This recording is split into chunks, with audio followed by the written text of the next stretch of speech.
Di sudut kota Sleman, hiduplah seorang ibu bernama Wati. Kehidupannya penuh dengan kebahagiaan bersama suami dan anak-anaknya. Tini, putri sulungnya yang juga dikenal dengan nama Sri Wahyuni, adalah anak yang ceria dan penuh semangat. Ibu Wati dan Tini memiliki hubungan yang sangat dekat. Mereka sering menghabiskan waktu bersama, bercocok tanam di kebun atau sekadar berbincang di sore hari sambil menikmati teh hangat. Namun, suatu hari di tahun 1993, kebahagiaan itu sirna. Pagi itu seperti biasa, Tini pergi ke pasar untuk membeli kebutuhan dapur. Ibu Wati sempat melihatnya pergi dengan senyum di wajah. Namun, saat malam tiba dan Tini belum juga pulang, Ibu Wati mulai merasa cemas. Rasa cemas itu berubah menjadi panik ketika malam semakin larut dan Tini masih belum menampakkan diri. Ibu Wati segera menghubungi tetangga dan saudara-saudara untuk mencari keberadaan Tini. Pencarian dilakukan dengan menyusuri jalan-jalan desa, bertanya kepada setiap orang yang mereka temui, dan memeriksa setiap sudut yang mungkin dilalui Tini. Mereka bahkan pergi ke pasar, berharap menemukan jejak atau tanda-tanda keberadaan Tini di sana. Namun, semua usaha itu tidak membuahkan hasil. Tini lenyap seolah ditelan bumi. Keesokan harinya, Ibu Wati melaporkan kehilangan Tini kepada pihak kepolisian. Polisi melakukan pencarian dan investigasi, tapi tanpa hasil. Keluarga dan tetangga mulai melakukan pencarian yang lebih luas, pergi ke desa-desa tetangga, memasang poster-poster di tempat umum, dan menyebar berita kehilangan Tini. Meski begitu, tidak ada petunjuk atau kabar yang memberikan kejelasan tentang keberadaan Tini. Hari-hari berlalu dengan penuh kekhawatiran dan kesedihan. Ibu Wati tidak pernah berhenti berharap dan berdoa agar suatu hari Tini akan kembali. Setiap kali ada suara di pintu, hatinya selalu berdebar berharap itu adalah putrinya yang pulang. Namun, harapan itu tidak pernah terwujud. Rasa kehilangan yang begitu mendalam mengubah kehidupan Ibu Wati. Ia menjadi lebih pendiam dan sering terlihat termenung, merenungkan keberadaan putrinya yang hilang tahun demi tahun berlalu, dan Ibu Wati tetap tidak menyerah mencari Tini. Setiap pagi, sebelum melakukan aktivitas sehari-hari, ia menyempatkan diri berdoa di depan foto Tini yang terpajang di ruang tamu. Foto itu menjadi pengingat akan senyuman manis putrinya yang selalu memberikan semangat dalam hidupnya. Ibu Wati berusaha mencari informasi dari berbagai sumber. Ia sering mengunjungi kantor polisi untuk menanyakan perkembangan kasus. Namun setiap kali jawabannya selalu sama, tidak ada informasi baru. Ia juga berusaha mencari bantuan dari organisasi-organisasi yang membantu mencari orang hilang, tapi semua usaha itu tampak sia-sia. Selain mencari melalui jalur resmi, Ibu Wati juga menempelkan poster-poster pencarian di tempat-tempat umum seperti pasar, terminal, dan stasiun. Poster-poster itu berisi foto Tini dan informasi tentang dirinya serta nomor kontak yang bisa dihubungi. Setiap kali ada orang yang menghubungi memberikan informasi, Ibu Wati selalu bersemangat dan berharap. Meski seringkali informasi itu tidak akurat atau tidak relevan, tetangga dan teman-teman dekat sering datang untuk memberikan dukungan. Mereka mencoba menghibur Ibu Wati dan memberinya kekuatan untuk terus berharap. Meski begitu, rasa kehilangan yang begitu besar membuat Ibu Wati sulit untuk benar-benar merasa lega. Malam-malamnya sering diisi dengan tangis dan doa, berharap Tuhan akan memberikan petunjuk tentang keberadaan putrinya. Keberadaan Tini tetap menjadi misteri besar. Banyak orang menyarankan Ibu Wati untuk merelakan dan melanjutkan hidup, tapi ia tidak bisa.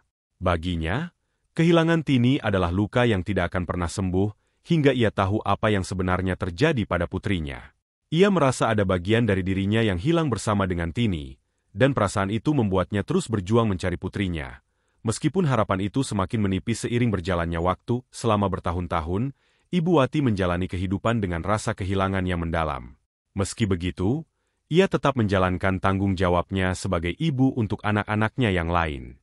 Ia berusaha memberikan mereka kasih sayang dan perhatian yang sama. Meskipun hatinya selalu merindukan Tini setiap hari, ia selalu menyimpan harapan kecil bahwa suatu hari ia akan mendengar kabar tentang Tini. Harapan itu, meskipun mulai pudar, tetap menjadi penyemangat dalam hidupnya. Di tengah rasa kehilangan yang begitu besar, Ibu Wati menemukan kekuatan dalam cinta dan doa. Ia yakin bahwa suatu hari, Tuhan akan memberikan jawaban atas doa-doanya dan mempertemukannya kembali dengan Tini. Dengan keyakinan itu, ia terus berjuang dan berharap, menjalani hari-harinya dengan doa dan harapan yang tak pernah padam. Pada tahun ke-31 sejak Tini menghilang, teknologi sudah berkembang pesat. Rina, putri sulung Ibu Wati yang sangat merindukan kakaknya, memutuskan untuk memanfaatkan media sosial sebagai sarana pencarian. Dengan harapan besar dan doa yang tak henti, Rina menulis sebuah postingan di berbagai platform media sosial, menggambarkan sosok Tini dan meminta bantuan netizen untuk menemukan keberadaannya. Ini adalah kakakku, namanya Tini Sri Wahyuni. Lahir di Sleman, pergi dari rumah sekitar tahun 1993 tanpa pamit. Terakhir ada kabar di Samarinda, Kalimantan Timur. Bak pulang, ibumu kangen, tulis Rina. Menyertakan foto-foto lama Tini yang penuh kenangan, postingan itu cepat menyebar dan banyak netizen yang memberikan dukungan serta informasi. Banyak yang tersentuh oleh kisah Ibu Wati dan Rina, membuat mereka rela membantu meskipun tidak mengenal secara langsung. Salah satu netizen mengomentari postingan tersebut, mengatakan bahwa ia mengenali seseorang dengan nama Sri yang memiliki tahi lalat di bibir. Namun orang itu tinggal di Balikpapan, bukan Samarinda. Kak, saya kenal ibu yang mirip dengan deskripsi ini. Namanya Ibu Sri dan dia punya tahi lalat di bibir. Tapi, dia tinggal di Balikpapan, bukan Samarinda. Tulis netizen itu. Rina segera menghubungi netizen tersebut untuk mendapatkan informasi lebih lanjut. Setelah beberapa kali berkomunikasi, netizen itu menceritakan bahwa Ibu Sri yang dia kenal adalah wanita yang sangat ramah dan baik hati. Meskipun sudah beberapa bulan tidak bertemu, netizen tersebut merasa yakin bahwa itu adalah Tini yang mereka cari. Rina merasa bahwa informasi yang diberikan cukup valid dan memutuskan untuk membahas hal ini dengan Ibu Wati. Ibu Wati mendengarkan dengan penuh harapan dan kecemasan. Di satu sisi, ia sangat berharap ini adalah jejak yang selama ini ia cari. Tapi di sisi lain, ia takut kecewa lagi. Dengan dukungan dari keluarga dan tetangga, Ibu Wati dan Rina memutuskan untuk berangkat ke Balikpapan. Persiapan perjalanan ini dilakukan dengan hati-hati. Mereka membawa serta foto-foto Tini dan beberapa barang yang mungkin bisa memancing ingatan atau bukti bahwa Tini adalah bagian dari keluarga mereka. Setiap malam sebelum keberangkatan, Ibu Wati berdoa memohon kekuatan dan petunjuk dari Tuhan. Perjalanan ke Balikpapan penuh dengan harapan dan kecemasan. Ibu Wati tidak henti-hentinya berdoa sepanjang perjalanan, berharap bahwa ia akhirnya akan bertemu dengan Tini. Setiap kali ia memejamkan mata, bayangan Tini kecil yang tersenyum selalu muncul, membuatnya semakin rindu dan bertekad untuk menemukan putrinya. Sesampainya di Balikpapan, mereka segera mencari alamat yang diberikan oleh netizen tersebut. Mereka tiba di sebuah lingkungan perumahan yang cukup sederhana. Dengan perasaan campur aduk, mereka mendekati rumah yang dimaksud. Rina mengetuk pintu dengan hati-hati. Setiap detik terasa begitu lama, seolah waktu berhenti sejenak. Seorang wanita paruh baya membuka pintu. Wajahnya penuh dengan tanda-tanda kelelahan, tapi ada kehangatan dalam senyumnya. Rina memperkenalkan diri dan menjelaskan tujuan mereka datang. Wanita itu mengundang mereka masuk dan mulai bercerita tentang sosok yang mereka kenal sebagai Ibu Sri. Benar, saya mengenal Ibu Sri. Dia adalah wanita yang sangat baik dan penuh kasih. Sayangnya, dia meninggal beberapa bulan yang lalu. Kami semua di sini sangat kehilangan dia, kata wanita itu dengan nada penuh duka. Kata-kata itu menghantam Ibu Wati seperti palu godam. Tubuhnya terasa lemas, dan air mata langsung mengalir deras di pipinya. Harapan yang selama ini ia jaga begitu erat, hancur seketika.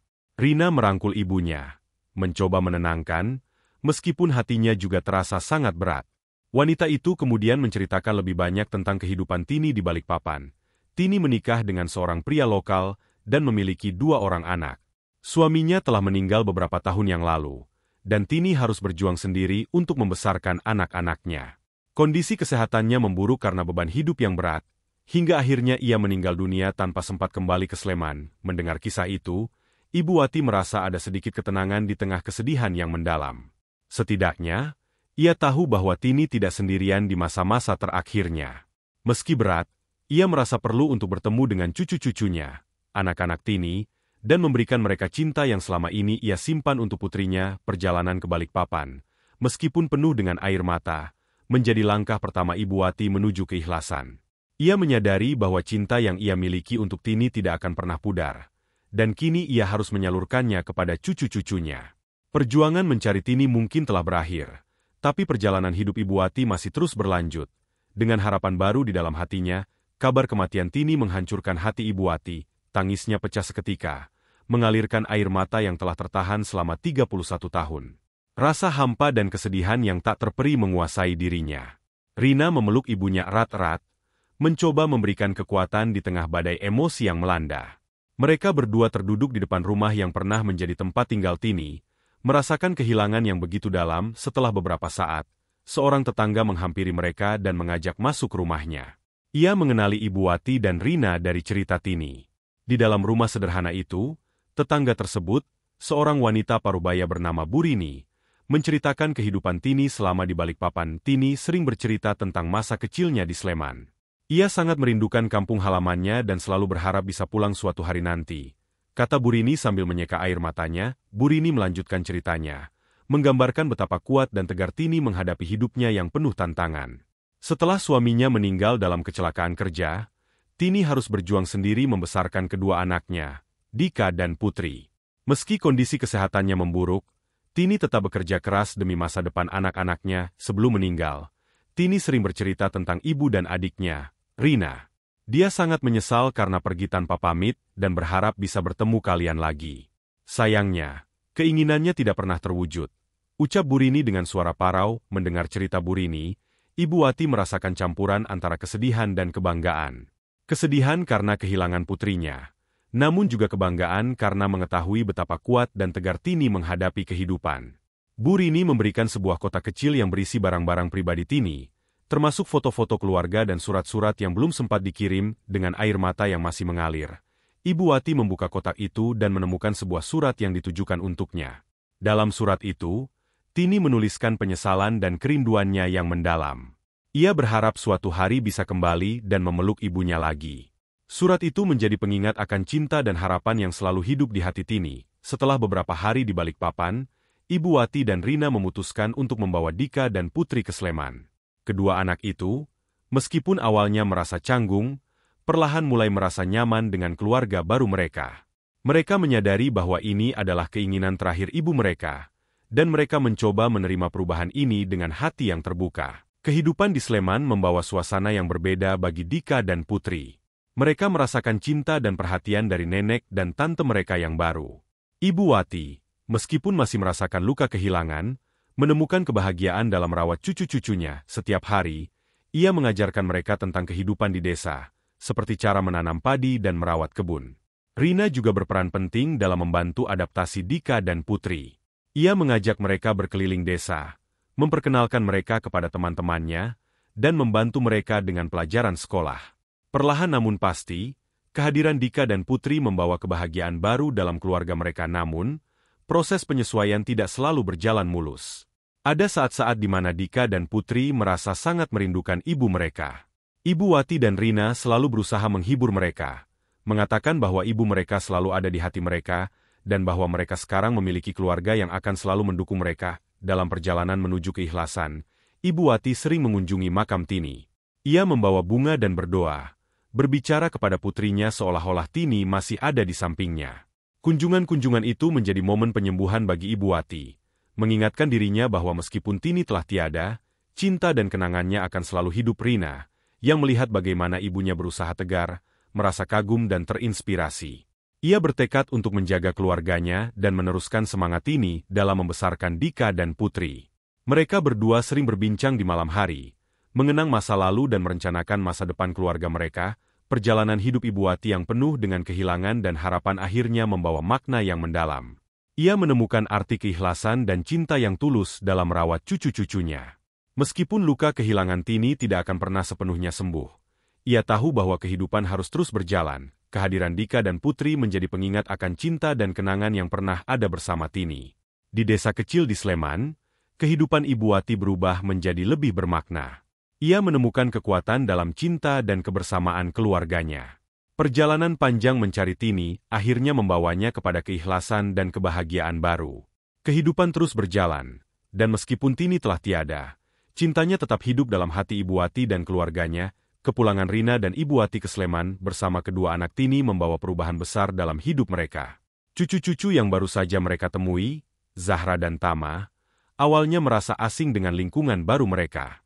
Namun, dengan kasih sayang dan perhatian yang diberikan oleh nenek dan bibi mereka, keduanya perlahan mulai merasa diterima dan nyaman. Ibu Wati berusaha sekuat tenaga untuk memberikan kehidupan yang layak bagi cucu-cucunya.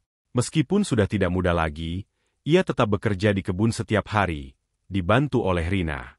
Mereka berdua memastikan bahwa Zahra dan Tama mendapatkan pendidikan yang baik dan dukungan emosional yang mereka butuhkan. Proses adaptasi tidak selalu mudah. Ada saat-saat di mana anak-anak merasa rindu pada ibu mereka dan bertanya tentang masa lalu. Ibu Wati dan Rina selalu berusaha untuk memberikan jawaban yang jujur dan penuh kasih sayang. Mereka menceritakan kisah-kisah tentang Tini, betapa ia adalah seorang ibu yang kuat dan penuh cinta. Meskipun harus berjuang sendiri di masa-masa sulit, pada malam-malam tertentu, Ibu Wati akan duduk bersama cucu-cucunya di beranda rumah, menceritakan kenangan tentang Tini saat masih kecil. Kisah-kisah itu tidak hanya membantu Zahra dan Tama mengenal ibu mereka lebih dekat, tetapi juga menjadi momen penyembuhan bagi Ibu Wati sendiri. Setelah segala kesedihan yang dialami, Ibu Wati mulai menemukan makna baru dalam hidupnya.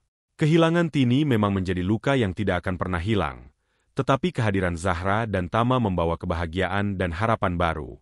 Ia merasa bahwa dalam setiap tawa dan prestasi cucu-cucunya, ia bisa melihat bayangan Tini yang sedang tersenyum dari atas sana. Meskipun hidup penuh dengan tantangan, Ibu Wati tidak pernah berhenti bersyukur. Ia merasa diberkati dengan kesempatan untuk merawat cucu-cucunya dan menjalin kembali ikatan keluarga yang sempat hilang. Keluarganya kini menjadi lebih kuat dan penuh cinta. Menghadapi masa depan yang akan datang, demikianlah sebuah kisah penuh makna yang bisa kita ambil pembelajaran di dalamnya. Semoga kisah ini bisa memberikan nilai positif bagi penonton sekalian. Terima kasih telah menonton video ini sampai akhir. Sampai jumpa di kisah-kisah inspiratif lainnya. Jangan lupa like, subscribe dan tinggalkan jejak kalian di kolom komentar.